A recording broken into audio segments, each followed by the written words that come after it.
지금 썸네일 클릭하신 분들 에이 또 폭등론자네 확정 같은 소리 하네 이렇게 생각하셨죠. 하지만 이건 거스를 수 없는 흐름입니다. 왜 그렇게 될 수밖에 없는 건지, 그리고 이 흐름 안에서 아주 적은 소액으로 절반도 안 되는 투자금으로 3배 이상의 수익을 낼 수 있는 그런 투자, 오늘 한번 배워보시면 절대 후회하지 않으실 겁니다. 정말 중요하고 돈 되는 정보 꾹꾹 눌러 담았으니까요, 꼭 끝까지 봐주세요. 그럼 시작하겠습니다. 올해부터의 입주물량은 어디 특정 지역, 특정 부분이 아니라 전국적으로 정말 처참할 정도로 부족하기 시작한데요. 전세가를 좌지우지하는 이 입주물량, 과연 어떤 단위를 기준으로 봐야 될까요? 동 단위로 봐야 될까요? 아니면 구 단위의 입주 물량을 봐야 될까요? 아니면 시 단위의 입주 물량을 봐야 될까요? 정답을 바로 공개하겠습니다. 정답은 생활권을 기준으로 봐야 된다입니다. 이 5개 지역들은 서울, 강남, 그리고 서울, 수도권, 경기, 인천, 이렇게 5개 지역의 그래프인데요. 혹시 강남이랑 인천이 같은 생활권이라고 생각하시는 분 계실까요? 아마 거의 안 계실 거예요. 하지만 입주 물량도 수요도 모두 달랐던 이 강남과 인천까지 이 지역들이 실제로 이 긴 기간 동안 이렇게까지 비슷하게 전세가가 흘러올 수 있었던 이유는요, 결국에는 수도권이라는 크게 묶일 수 있는 같은 생활권이기 때문에 그렇습니다. 그리고 그 영향 반경은 수도권 전체를 하나의 수요로 묶어서 보더라도 크게 문제가 없을 정도로 거의 비슷한 움직임을 보이게 됩니다. 물을 한쪽에 아무리 많이 쏟아 붓는다고 하더라도 그게 그쪽에만 차서 오르지 않죠. 결국에는 이제 아무리 한 곳에다 부어도 결국 낮은 곳으로 물이 흘러 들어가는 것처럼 수도권의 전세가와 입주 물량은 시차는 분명히 존재하지만 서로 영향을 주고받으면서 결국에는 전체적으로 수도권이라는 이름으로 같이 움직이게 됩니다. 그리고 그렇다 보니까 같은 생활권끼리는 결국 입주 물량과 수요를 공유하게 되는 거고요. 그래서 입주 물량을 볼 때는 뭐 개별 구나 개별 동단위처럼 작게 보는 게 아니라 수도권을 묶어서 크게 함께 봐줘야 한다는 걸 아셔야 됩니다. 그래서 이렇게 수도권 전체를 하나로 묶어도 거의 크게 문제가 없을 정도로 비슷한 움직임을 보이게 되는 건 결국에는 수도권이라는 큰 이제 하나의 생활권이기 때문에 그런 거고요. 반면에 같은 경기도라고 할지라도 이제 안성이나 동두천이나 평택이나 이천 같은, 솔직히 이제 여기를 수도권이라고 하긴 좀 그렇죠. 그래서 수도권이라고 잘 인식되지 않는 그런 지역들하고 서울하고 한번 같이 묶어봤습니다. 어때요? 이제 아까 여기서는 완전히 하나의 그래프처럼 움직이던 게 이제 생활권이 달라지니까 완전 서울과 제각각으로 움직입니다. 그래서 여기는 실제로도 같은 생활권이 아니고 사람들이 인식하는 것처럼, 그리고 서로 연결되어 있는 지역들이 아니기에 입주 물량을 공유하지 않고 영향을 따로 받게 되는 겁니다. 그리고 지금 이 수도권의 입주 물량은 정말 처참한 수준인데요. 서울이야 엄청 많이 부족하지만 서울은 원래 만성 부족이에요. 충분했던 적이 없습니다. 그래서 항상 만성 부족이 되니까 그러려니 하는데요. 보통 서울이 부족하면요, 경기도가 채워주고요. 경기도도 부족하면 결국 인천에서 채워주고. 그래서 수도권 어딘가에서는 이 부족한 입주 물량을 항상 채워주면서 이제 수도권의 역사가 흘러왔는데요. 지금처럼 서울과 경기와 인천 이 모두가 적정 물량보다 한참이나 부족한 건 역사상 거의 유례가 없는 그런 상황이라고 할 수가 있습니다. 그럼 이런 확정된 공급 부족이라는 키워드가 앞으로 어떤 시장을 만들어 나가게 될지 22년 8월 이제 하락기 이후에 지금까지의 부동산 시장 상황을 한번 보겠습니다. 본격적인 하락을 시작한 이후에 23년 상반기에 이제 강남이랑 서초, 송파 같은 최상급지가 먼저 하락을 멈추고 반등을 시작을 했죠. 그 뒤에 이제 중상급지라고 할 수 있는 강동구 같은 지역들이 23년 중반기부터 거의 같은 움직임으로 따라 붙었고요. 그리고 이제 조금 느리지만 이제서야 이제 서울 하급지나 수도권들이 조금 본격적으로 따라 움직이려는 이 찰나에 이제 정부가 연달아 규제를 걸면서 다시금 지금 브레이크가 조금 걸린 상황입니다. 그럼 이러한 상황에 앞으로 부동산 시장은 어떻게 흘러가게 될까요? 지금처럼 이렇게 계속 올라갔던 것처럼 계속해서 상급지만 올라가게 될지 한번 생각을 해보겠습니다. 일단 언론에서는요, 초양극화를 이야기하고 있어요. 그리고 한강벨트와 핵심지만의 상승을 이야기하고 있습니다. 그래서 지금까지 올랐던 곳들만 계속해서 상승한다고 이야기합니다. 하지만 저는 지금 생각이 많이 다릅니다. 본격적으로 이제 제 전망을 말씀드리기에 앞서서 유명한 부동산 이론 하나 설명드리고 시작을 하겠습니다. 바로 부동산 고무줄 기차 이론이라는 이론인데요. 부동산 시장은 절대 끊어지지 않는 고무줄로 연결되어 있는 기차와 같다, 이런 이론입니다. 한번 상상을 해보겠습니다. 기차가 고무줄로 연결이 되어 있다면 어떻겠습니까? 기차가 만약에 쇠사슬로 연결이 되어 있으면 앞 열차가 움직이면 뒷 열차가 바로 따라가겠죠. 하지만 여기처럼 이제 고무줄로 연결이 되어 있으니까 이 위 그립처럼 고무줄이 느슨한 상태에서는 이 앞 열차가 좀 앞으로 간다고 해도 뒷 열차가 바로 따라갈 수 있을까요? 아래 그림처럼 얘가 앞으로 쭉 치고 나서 이 고무줄이 좀 팽팽해진 뒤에야 이 뒷 열차가 따라갈 수가 있을 겁니다. 그리고 이렇게 팽팽해졌다가 고무줄을 딱 놓으면 어떻게 돼요? 고무줄은 이게 밀렸다가 딱 튕기는 순간 엄청 빠르게 앞으로 튕겨서 나가죠. 네, 그것처럼 뒷 열차가 아무리 버티고 싶어도 어느 순간을 넘어서면 결국 팽팽해진 고무줄의 힘을 못 이기고 앞으로 당겨져 오는데요. 이때 굉장히 빠르게 당겨져 온다. 이런 이론들이 이제 고무줄 기차 이론입니다. 네, 저는 그래서 현재 상황이 바로 이 뒷 열차들의 고무줄이 이렇게 완전히 팽팽해질 대로 팽팽해져서 이제 튕겨나가기 직전의 상태라고 보고 있습니다. 그래서 이 뒷칸에 있는 열차들은 현재 거의 안 오르고 있지만 앞으로 입주 물량 부족으로 인해서 전세가 상승이 이제 나오기 시작을 하면서 이곳에 사는 사람들은 결국 반강제적으로 이제 매수에 들어갈 수밖에 없을 거예요.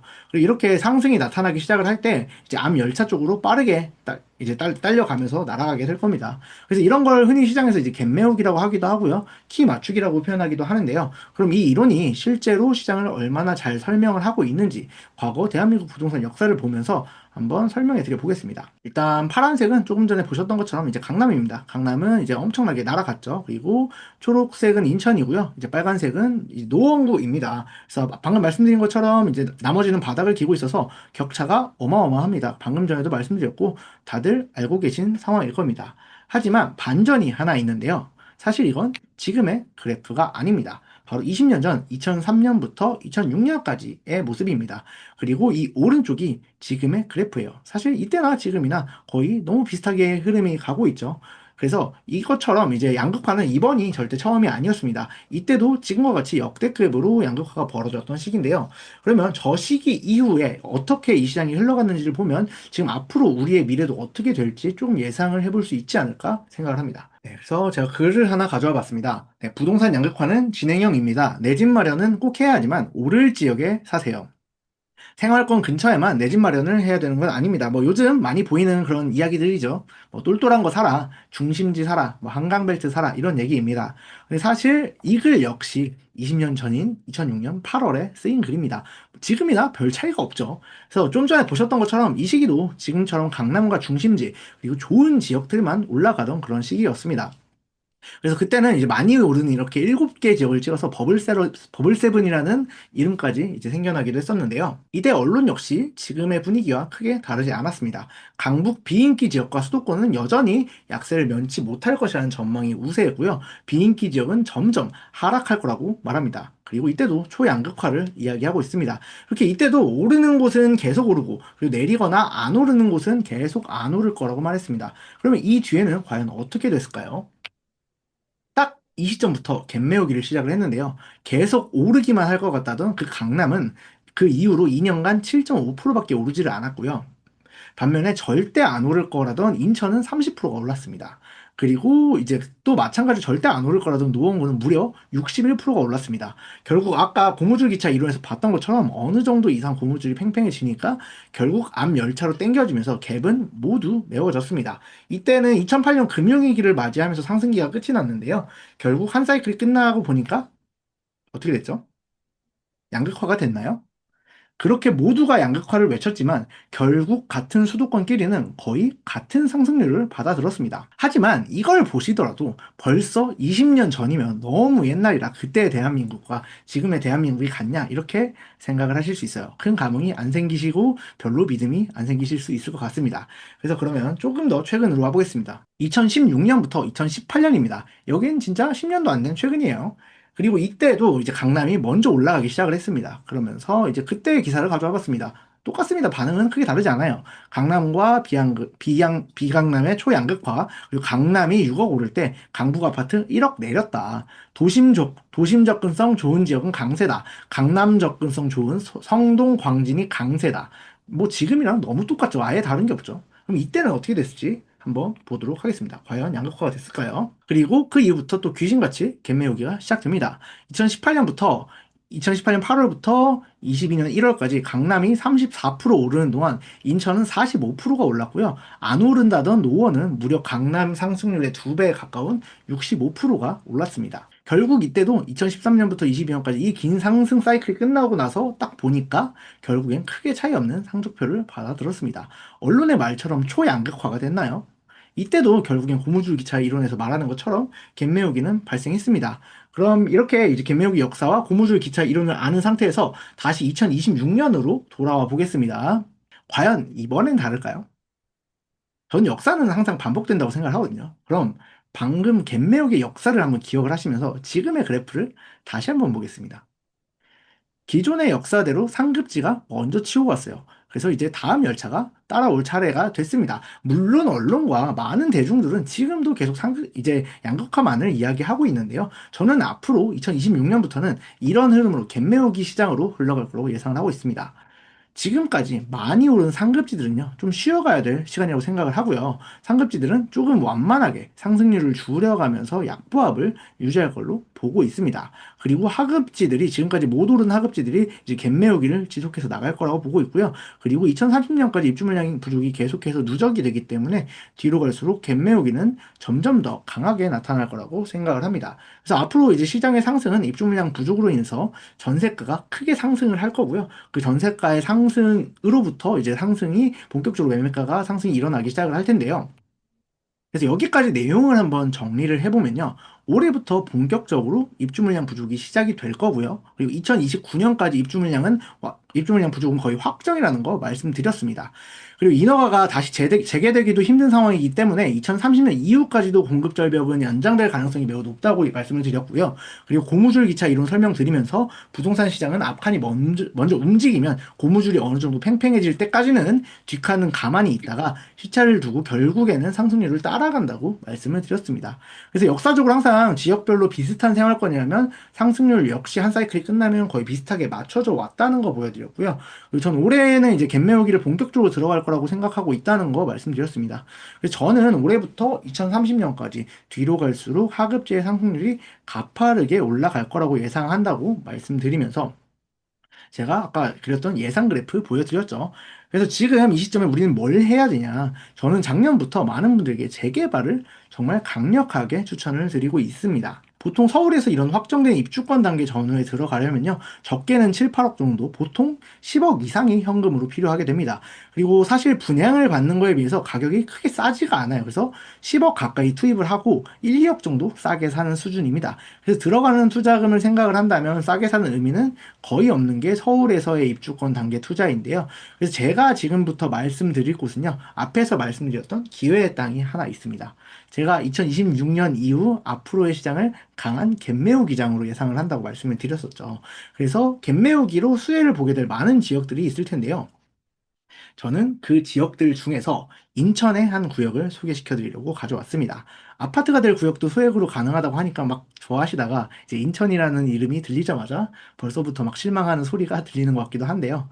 그래도 정말 괜찮은 곳이니까요. 한번 끝까지 들어봐 주세요. 제가 소개해드릴 곳은 인천 부평의 1호선 백운역 초역세권에 위치한 부평 신촌구역이라는 곳입니다. 2300세대급으로 대단지가 들어설 곳이고요. 인근에 확실한 대장이 될 만한 그런 단지입니다. 여기는 지난달인 25년 12월에 이제 재개발의 마지막 관문인 관리처분 인가를 이미 받았고요. 올해 5월부터 이주를 나갈 그런 구역입니다. 이제 이주를 나가는 구역이면 이제 여기는 아파트가 될까 안 될까를 고민할 만한 단계는 아니고요. 언제 입주하게 될지 얼마의 분양을 할지 정도 그 정도의 변수만 남은 그런 구역입니다. 그래서 지금 이 구역이 완성이 된다면 얼마 정도의 아파트가 되게 될까요? 바로 옆에 있는 아파트가 2023년식 부평 힐스테이트인데요. 여기 25평이 현재 6억 정도 하고 있습니다. 얘가 지금 6억 정도인데요. 신촌구역은 2031년에서 32년쯤 완공이 될 걸로 예상을 하고 있습니다. 일단 연식이 한 8년 정도 차이가 나고요. 세대수나 입지나 거의 모든 면에서 신촌구역이 부평 힐스테이트보다는 조금 더 훨씬 더 좋은 그런 단지입니다. 그래서 당연히 얘보다는 얘가 더 비싸게 될 그런 단지인데요. 그럼 이게 얼마나 비싸게 될 거냐? 이건 제가 수강생들한테 나눠드리는 이제 재개발 구역 분석하는 이제 시세 부정 시트입니다. 여기에 제가 이제 직접 여러 요소들을 넣어서 분석을 해봤을 때 옆에 아파트가 하나도 안 올란다고 가정을 하고 구해보니까요. 정말 최소로 잡았을 때 7억에서 7억 2천 정도 가격은 무난하게 형성을 하겠구나 정도로 예상을 했습니다. 그럼 여기에 투자를 하려면 투자금은 얼마나 필요할까요? 먼저 현재 부평 스테이트부터 보면 이제 갭 투자를 하려고 하면 이제 매매가가 5억 8천이고요. 지금 전세가 한 3억 정도 들어있어서 약 2억 8천 정도의 갭 투자 금액이 필요한 그런 상황입니다. 그리고 11호 이제 토지거래 허가 규제 이후로 여기가 이제 비규제 토호가 아니다 보니까 거래량이 좀 많이 늘었어요. 굉장히 많이 늘었죠. 그래서 갭 투자가 꽤 많이 들어왔다고 합니다. 근데 여기서 생각을 해볼 게 하나 있어요. 사람들은 이제 갭 투자는 아파트를 사는 거기 때문에 이제 아파트를 사는 거기 때문에 아파트니까 안전하다 이렇게 생각을 하고 이 금액을 내고 투자를 합니다. 그럼 바로 옆에 이것보다 더 비싸질 곧 대장 아파트가 될 입주권은 어떨까요? 이것도 위험한 투자일까요? 어떻게 생각하시나요?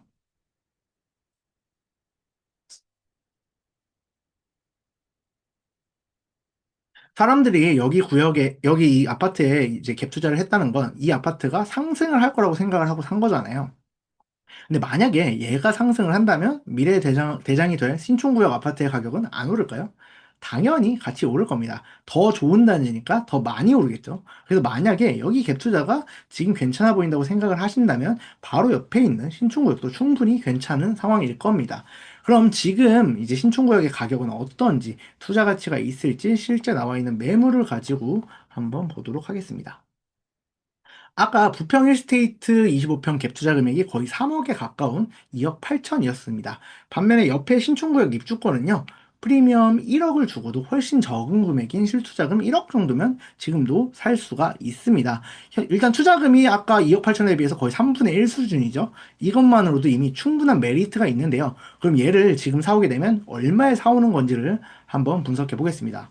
일단 매매가가 2억 3,200만 원이고요. 현재 전세금을 끼고 샀을 때 필요한 투자금이 9,600만 원 정도인 겁니다. 그래서 아까 마곡 쪽 물건에서 봤던 것과 마찬가지로 이 매매가의 분담금, 요걸 더한 금액이 25평 아파트를 사오는 금액이 되는 건데요.